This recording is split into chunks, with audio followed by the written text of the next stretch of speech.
Have you ever finished a bag, stepped back and thought, that just looks homemade? Don't worry, you're not alone. We've all been there. And it's literally down to 3 mistakes that all bag makers have made at some point. And in today's video, I'm going to talk you through those 3 mistakes and how to fix them. Hi, I'm Deb from the Bag Makers Society, and I take hobbyists to confident creators. And in today's video, I am going to show you 3 mistakes that every bag maker makes at some point. I'm going to show you how to fix them and take your bags to looking professional and polished. So the first thing that I'm going to talk about is choosing the wrong interfacing. We have all been there. We choose the interfacing that we've got to hand, or the interfacing that's the cheapest, or the interfacing that is in the shop that we've been to, and it's not the interfacing that we should be using. Or we don't know everything that there is to know about interfacing, and it can make or break the finished bag ultimately. There's so many different interfacings to choose from. As you get more experienced, you'll find the interfacings that you will go back to time and time again. For me, it's fusible woven interfacing. That is my interfacing of choice, and it is primarily what I use in both the exterior and the interior of my bag. I will use it in my linings as well. I prefer it because it acts like cotton, it acts like the fabric, it drapes, it doesn't crease, and it's just preferable to me. But took me a long time to sort of discover that. When I first started bag making, I chose just what was in hand at the local fabric store, which was pretty much generic, non-woven, very papery, crinkly, didn't fuse very well interfacing. It was quite cheap. If I remember at the time, it was about 60-70 pence a metre. I thought, great, that'll do me. But it wasn't great. I would fuse it, it wouldn't stick. When I turned my bags through, it creased. I couldn't get those creases out, and it ultimately didn't hold up my bag very well at all. One of the first things that I started making when I first started bag making was the NCW. And I'm going to put a couple of pictures in of some of my very first NCWs.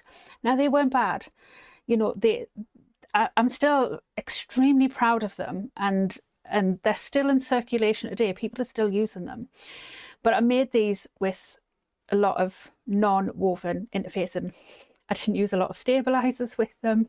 I just kind of chucked them together, and they didn't turn out very great. They were a bit floppy. They weren't very structured, and that was because I wasn't using the correct interfacing. Fast forward, maybe it's a couple of years, and I learned a little bit more about interfacings, how they worked, how they sort of followed the pattern of the fabrics as well. So how woven fabric is very similar to the structure of cotton. It's woven in the same way, so it acts very much like the fabric does. It holds up a lot better, it's a lot more durable, it doesn't crease as much as non-woven interfacings, and it's just a little bit more high-end. I started using woven interfacing in my NCWs, and they started coming out a lot better. I'll input a couple of pictures of some NCWs, necessary clutch wallets, in that I made a couple of years later, and they just came out so much better, much more structured. I was using better stabilisers at this point. I was using things like Decaville Light, which just gave a little bit more structure, as well as just using non-woven interfacing. They were just so much better quality. They were more structured, more rigid, held up so much better, weren't as floppy, and were so much better quality. And again, those purses are still in circulation, still being used to this day, but are holding up so much better. And I actually have one that I've recently made as well that I'm going to show you, and I'm going to show you how the quality of that looks. This is a mini NCW that I have made recently. It does have a little bit of vinyl to it, but the vast majority of it is made with a cotton, and all of this cotton has been fused with a woven interfacing. It doesn't crease, so I don't have any creases in this fabric. It is beautiful. It just looks so nice. I have stabilised with a Decaville, which is a really high-end, nice stabiliser. As you can see, it's holding its shape really nicely. When I push this, it doesn't collapse. It's holding its shape really nicely. So this is when my bag making went from homemade to professional and polished. So just to give you another example of when I haven't followed my own advice, more recently, this bag was made within the last year. So when I made this bag, I omitted the stabiliser. I thought, this bag's pretty much all vinyl. I don't think I'm going to need to use the stabiliser. And as you can see, it's quite floppy. It doesn't hold up very well at all. I mean, it's okay. Once it's filled with things, it stays okay. But when it's empty, it's a little bit pathetic, isn't it? But I did make another one in exactly the same pattern. I put the interfacing and stabilizers in as I should, and look what happened. It stays up exactly as it should, which leads me on to my next mistake that a lot of beginner bag makers do make, and that is not reading the pattern. I'm still a little bit guilty of doing this as well. We get the pattern, we want to just get going. I can't stress enough how important it is to read the pattern before we make a start, before we make our fabric choices, before we make our interfacing choices, before we make our hardware choices. It's so important to understand how that bag is going to go together before we start getting everything together. Knowing how the pattern goes together can really influence the choices that we make. Understanding how thick those seams are going to be can really make a difference. If we then choose a really thick fabric, it's not going to go together so well. So reading the pattern from beginning to end, if there's a video already out, give the video a watch and make some notes in your pattern. Honestly, it will change your life, I promise. I am the world's worst. I am so impatient. I just want to get going. I have really had to make myself do this. It does make such a difference. I make so many less mistakes. I make so many less bad fabric choices. I make so many less bad interfacing choices. We'll not talk about the one I've just talked about. Reading the pattern from beginning to end, making little notes in my pattern as I go, things that I might want to watch out for, especially if I've watched a video of somebody else making the pattern.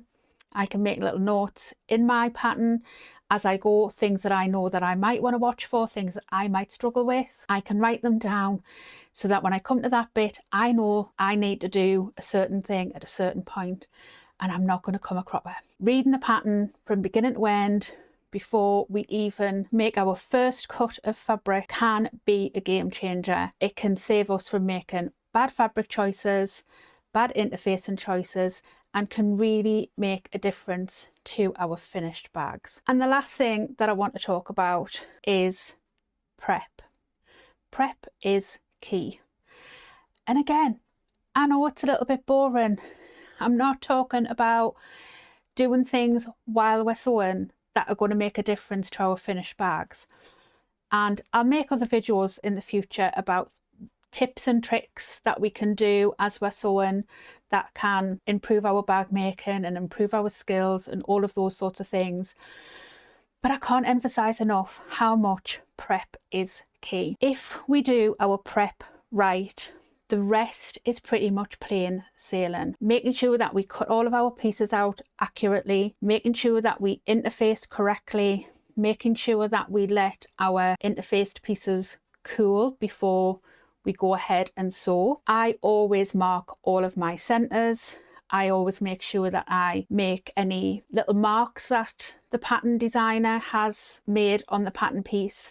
So if there is any pieces that need to go together in a certain way, so they are marked out on the pattern, I mark them out. I put all my pattern pieces in order that I'm going to need them in, so that I'm not hunting through to find them. I label my pattern pieces so that I know exactly which pattern pieces I need and when I'm going to need them. I have everything collated from my zips, zipper pulls, hardware.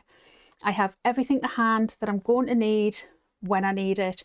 So whether that's fabric glue, double-sided tape, snips, scissors, anything is where I need it, when I need it, and it makes it plain sailing. I'm not hunting around, and most importantly, I'm not skipping or cutting corners because I don't have what I need when I need it. And that then leads to more polished precision sewing and better made bags. I really hope these 3 top tips have helped you, and unlike me, who still sometimes makes these mistakes, this video will help you not make these mistakes and help you improve in your bag making going forward. And if you'd like more tips and tricks on how to make your bag making easier, I have a bag making survival guide on my website. There is a link down in the description box below where you can subscribe and it will be sent automatically to you. Thanks so much for joining me today. If it's helped you, please do hit subscribe and let me know in the comments box down below if you've been guilty of any of these mistakes like I have. Until next time, see you soon. Bye.